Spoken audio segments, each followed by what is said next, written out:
time Vespa.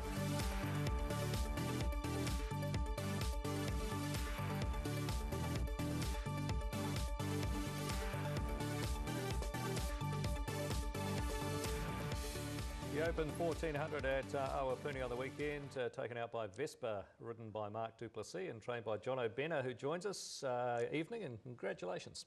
Thanks, DA. It's a pleasure to be here, boys. Effortless win in the end, wasn't it? It was, really. It's not easy to win big races like that, but he has a habit of making it look quite easy. And I guess it puts that defeat first up way back in the memory banks now. Can't remember it. I can. Tells me every day. Yeah. But no, that hurt, and we're over it now for sure. Yeah. So got a gun run in transit. Yeah, look, Mark's he's got an amazing affinity with the horse, you know, and he has had 2 good barrier draws, but you couldn't have asked for better rides, that's for sure.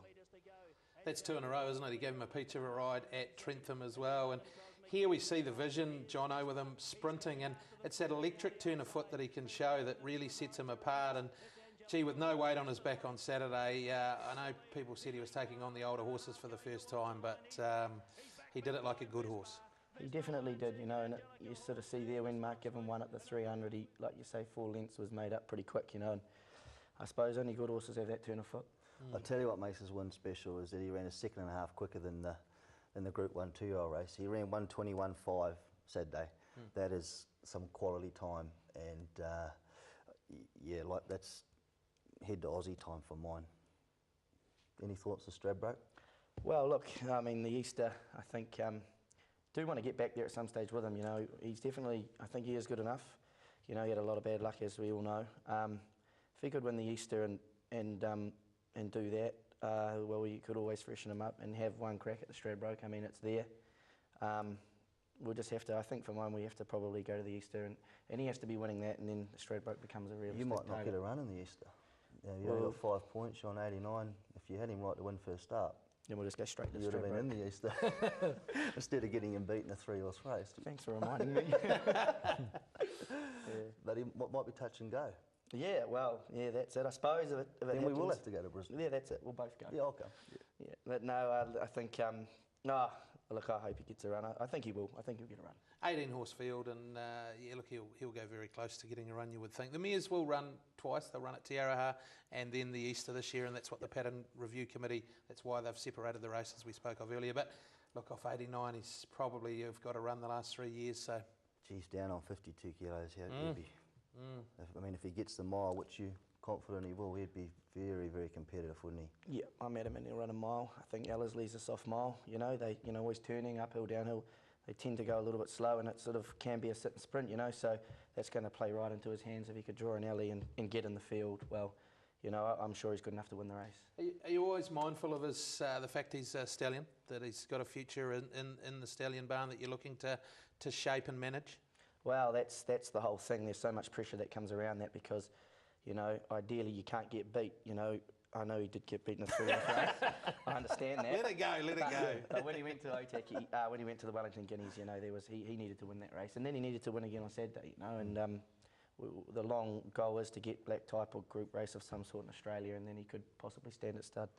It was 3 runs back from a spell Saturday. You said after the race you think he's probably 95%. Obviously, there's a little bit of improvement there, a little bit of tightening for the Easter. Yeah, like as he showed it too, you know, he can, once he gets going, he finds form, he holds form, and he continues just to improve and find another length when you ask for it, you know. And that's, I think the Easter he will be 100% spot on. One of his great qualities of the horse is that Saturday he's walking around the parade. It was a very warm, humid day, wasn't it? And he just had his head down, he just strolled around, and he's a bull.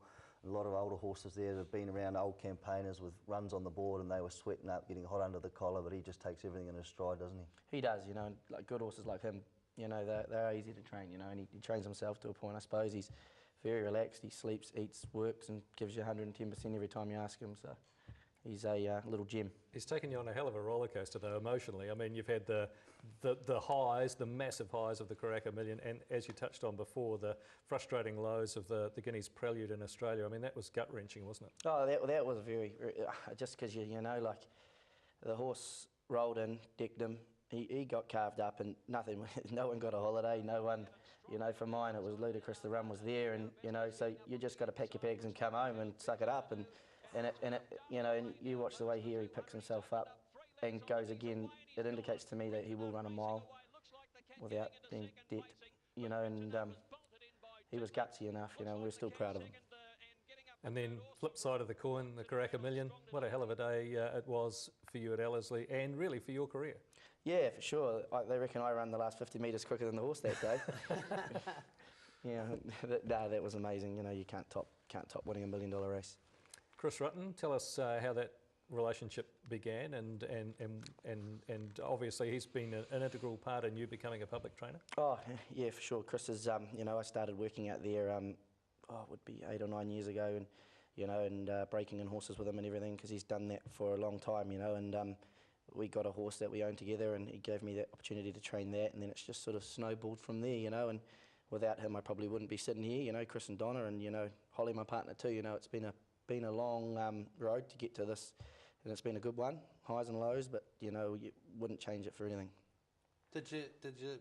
Did you kiss her on Saturday? She let me this time. Yeah, that was good, eh? Yeah. Twiggy wanted to show. I stayed with him on Saturday night. He got to second base, I can tell you. I thought those walls were soundproof. No, you know, she didn't push me away this time. I think she's back for a while. That was an amazing night, though, Johno. The Karaka Million night that you alluded to before, and then you gave him a wee spell, and he came back, and he was dominant again in the Diamond Stakes, wasn't he? And that's what you're talking about, the fact that he can hold his form. Yeah, you know, and like he probably peaked Karaka Millions night. That was the thing with him, you know. Like Holly was pretty adamant he was a tired horse, but she, you know, she was like, no, look, we got to push on and try and win this Group 1 at 2.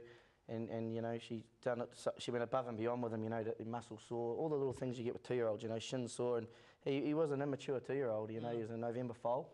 So, I mean, he was beating horses that were 6 and 8 weeks older than him, you know, and he probably needed that 6 or 8 weeks. But that's why we never went to the sires with him. And I'm glad now, looking at his 3-year-old year, that we gave him that bit more time, you know. His racing pattern now, Johno, you said on Saturday he races midfield, or you know, just off the speed. Do you think his 2-year-old dominance was proven by the fact that he was an on-speed, he used to race on the speed there and dominate the races? I mean, why do we ride him quiet now? Well, the day in the eclipse when the horse that drew inside him buried him and Mark ended up 3rd or 4th last, and you would have thought, oh, we're only going to run 7th or 8th here. Yeah. But he actually got on the bridle, he learnt to race a bit that day, and he just weaved a path, and he was incredible late, you know. And I suppose in the Karaka Millions and the Diamond, we just took luck out of the equation. Mark's always said when he gets there, he drops the bridle. He's not a real true front-running horse. Yeah. When we rode him 1 back, 1 out at Whangarei, he was good late again. And Holly's also been of the same opinion. You know, she rides him in his work, and when you gallop him and you set him off another horse, and you put him in that bubble, and then you ask him to quicken, he's very explosive, as we saw there. But I suppose in those 2-year-old races, you just want to take luck out of the equation, especially when you're running for $1 million. Yeah, and I think the blinkers have maybe helped that as well. Like he looks like he's settling beautifully in them. Yeah. He's presented, and then he's chasing. You know. Yeah. He is. I mean, you know, you always worry when you put them on if they're going to over race or and whatnot. But luckily, he's such a laid-back colt. It's just the oracle.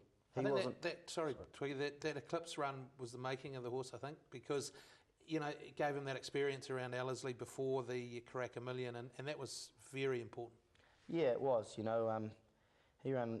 Yeah, he got back. He learnt to race, and he ran amazing sectionals late. You know, I tell you, Nash Rawilla rang me actually a couple of days after that race. He was chasing a Karaka Millions ride. He said to me, Twiggy, he said, "What horse would you want to be on?" I said, "There's only one horse you want to be on," and that was I said your horse, but obviously Mark was engaged. But yeah, it was a super run, all right.